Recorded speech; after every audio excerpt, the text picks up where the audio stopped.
सास और बहू की कहानी। नेहा की सास रमा जी आज सुबह से ही बहुत खुश थी। कभी हलवाई को निर्देश देती तो कभी फूल वाले को, साथ ही साथ बार बार दरवाजे की ओर भी देख रही थी। रमा जी खुश भी क्यों ना हो, उनकी तपस्या का फल जो आज उसे मिल रहा था। तभी बाहर शोर सुनाई दिया। ढोल नगाड़ों के साथ उनकी बहू नेहा आ गई। रमा जी ने बहू की आरती उतारी। नेहा सास के पांव छूने के लिए झुकी तो रमा जी ने उसे सीने से लगा लिया। दोनों की आंखों से आंसू बहने लगे।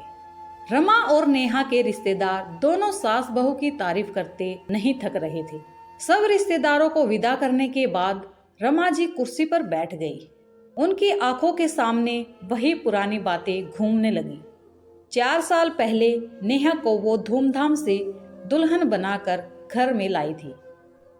सब कुछ ठीक चल रहा था, पर उनके बेटे रवि का नेहा से दूर दूर रहना उन्हें बहुत परेशान कर रहा था।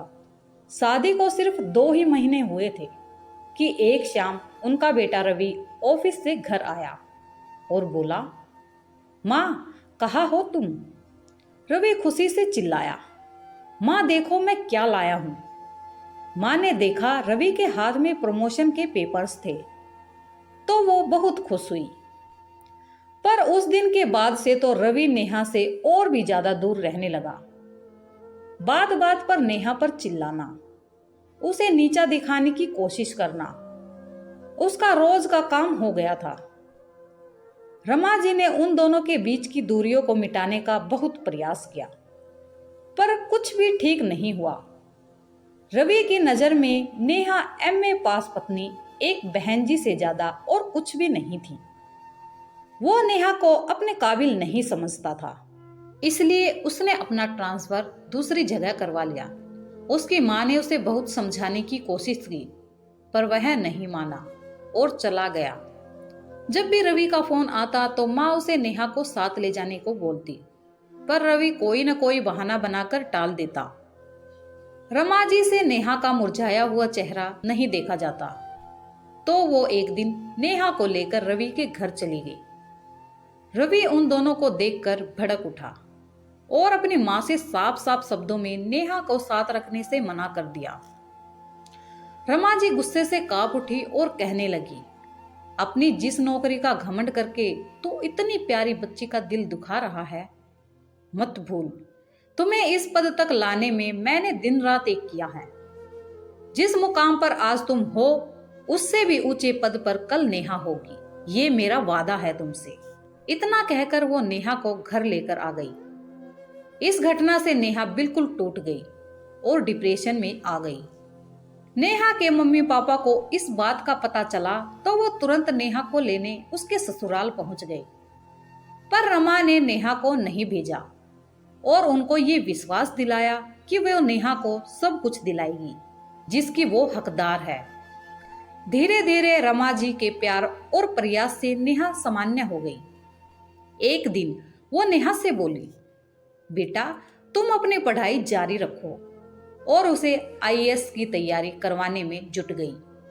वो बेहतर से बेहतर सुविधा नेहा को दिलवाती और जब देर रात तक नेहा जागकर पढ़ाई करती तो रमा जी स्वयं भी जागती।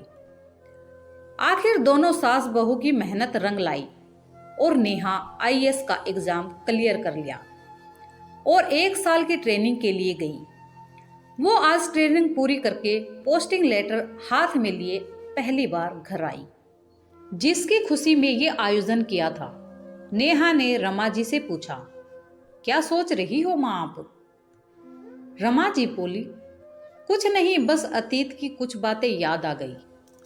नेहा बोली, माँ मुझे परसों ही ज्वाइन करना है तो कल सुबह हमें जल्दी निकलना पड़ेगा। मुझे याद है मेरी अफसर बिटिया, रमा जी ने कहा तो दोनों हंस पड़ी। नेहा की पहली पोस्टिंग उसी विभाग में हेड ऑफिस के रूप में हुई जिस विभाग में रवि काम करता था। पहले दिन जब सब कर्मचारियों का परिचय हुआ तो रवि श्रम के मारे नेहा से नजरें नहीं मिला पा रहा था। उसे अपने किए पर बहुत पछतावा हुआ। 2-4 दिन में हिम्मत बटोर कर वो एक शाम नेहा के सरकारी बंगले पर उससे माफी मांगने गया। रमा जी ने गलत व्यवहार पर खूब खरी खोटी सुनाई। रवि बोला, माँ मैं आप दोनों का गुनहगार हूं। आप जो चाहे मुझे सजा दे दो, पर प्लीज मुझे माफ कर दो। मैं कौन होती हूं माफ करने वाली? अंतिम फैसला नेहा का होगा, क्योंकि तुम उसके अपराधी हो। रवि गिड़गिड़ाया और बोला, नेहा क्या तुम मुझे माफ कर सकती हो? मैंने तुम्हारा बहुत दिल दुखाया है।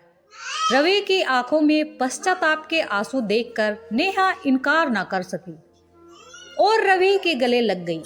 पास में खड़ी रमा जी को लगा जैसे आज उनके जीवन में नया सवेरा हुआ है।